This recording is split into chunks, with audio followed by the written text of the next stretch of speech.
Hermanos, bienvenidos a una entrega más de la reflexión de la palabra. Hoy, sábado 25 de noviembre del año 2023, sábado 33 del tiempo ordinario. El color litúrgico es blanco. Las lecturas corresponden al ciclo A y la Iglesia recuerda y celebra hoy a Santa Catalina de Alejandría. La primera lectura la tomamos del primer libro de Macabeos, capítulo 6, versículos del 1 al 13. Cuando recorría las regiones altas de Persia, el rey Antíoco se enteró de que había una ciudad llamada Elimaida, famosa por sus riquezas de oro y plata. En su riquísimo templo se guardaban los yelmos de oro, las corazas y las armas dejadas por Alejandro, hijo de Filipo y rey de Macedonia, que fue el primero que reinó sobre los griegos. Antíoco se dirigió a Elimaida con intención de apoderarse de la ciudad y de saquearla, pero no lo consiguió, porque al conocer sus propósitos los habitantes le opusieron resistencia y tuvo que salir huyendo y marcharse de ahí con gran tristeza para volverse a Babilonia.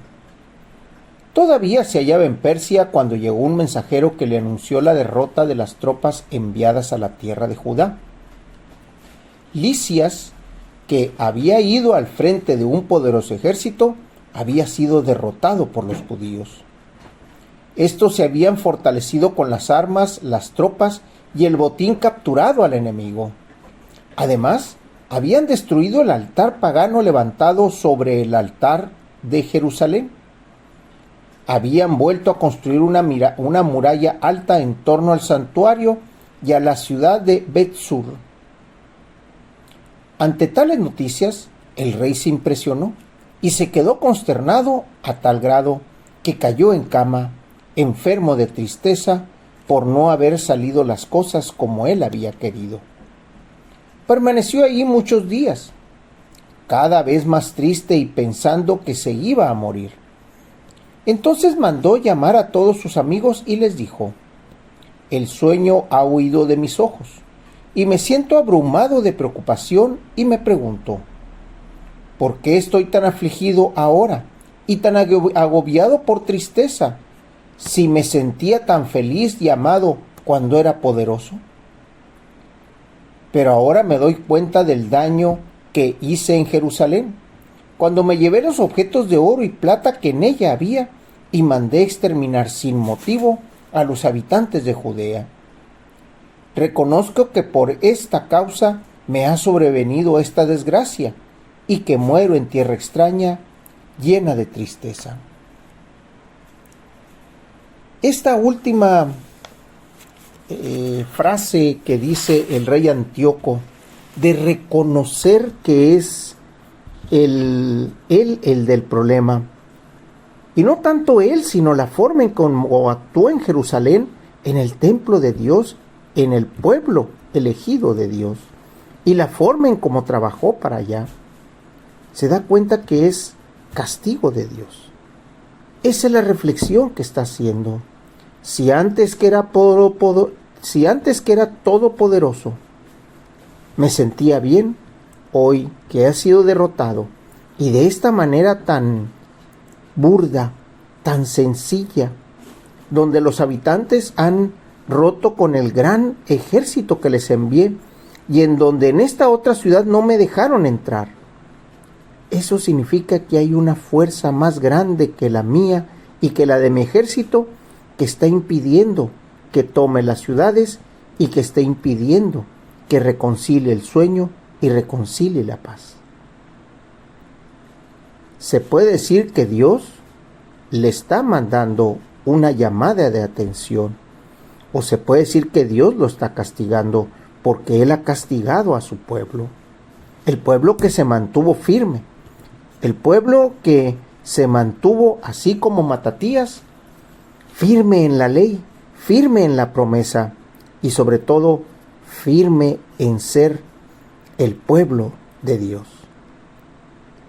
Estamos ya al final de este ciclo A y nos recuerdan estas lecturas que debemos nosotros también de mantenernos firmes, así como los macabeos se mantuvieron firmes ante el asedio de este rey. Del Evangelio lo tomamos del evangelista Lucas, capítulo 20, versículos del 27 al 40. Se acercaron a Jesús algunos saduceos.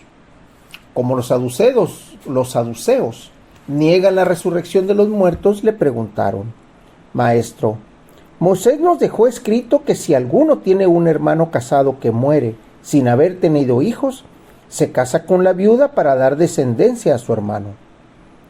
Hubo una vez 7 hermanos, el mayor de los cuales se casó y murió sin dejar hijos.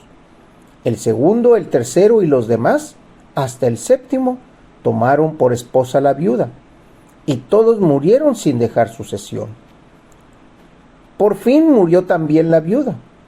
Ahora bien, cuando llegue la resurrección, ¿de cuál de ellos será esposa la mujer, pues los 7 estuvieron casados con ella? Jesús les dijo: En esta vida, hombres y mujeres se casan, pero en la vida futura, los que sean juzgados dignos de ella y de la resurrección de los muertos, no se casarán, ni podrán ya morir, porque serán como los ángeles, e hijos de Dios, pues Él los habrá resucitado. Y que los muertos resucitan, el mismo Moisés lo indica en el episodio de la zarza, cuando llamó al Señor Dios de Abraham, Dios de Isaac, Dios de Jacob, porque Dios no es Dios de muertos, sino de vivos, pues para Él todos viven. Entonces unos escribas le dijeron: Maestro, has hablado bien. Y a partir de ese momento ya no se atrevieron a preguntarle nada. La frase Dios de vivos y no Dios de muertos, esa es la frase que estamos escuchando durante varios días. Y hoy, en este fin de semana, en este cercano fin del ciclo, toma más vida, toma más fuerza. Porque la pregunta que le hacen puede ser una pregunta capciosa. De hecho, es una pregunta con trampa. Pero la respuesta que da Jesús es la respuesta que nosotros debemos de tener. Dios es un Dios de vivos. Y al final, siempre y cuando, como aquí lo dice, seamos dignos, seamos juzgados y seamos parte de la resurrección, ya no tendremos cuerpo. Seremos como los ángeles y viviremos todos en presencia de Dios, en compañía de quienes vivieron con nosotros en el estado en que haya vivido. Esposa, padres, hijos, parientes, amigos. Así es como viviremos.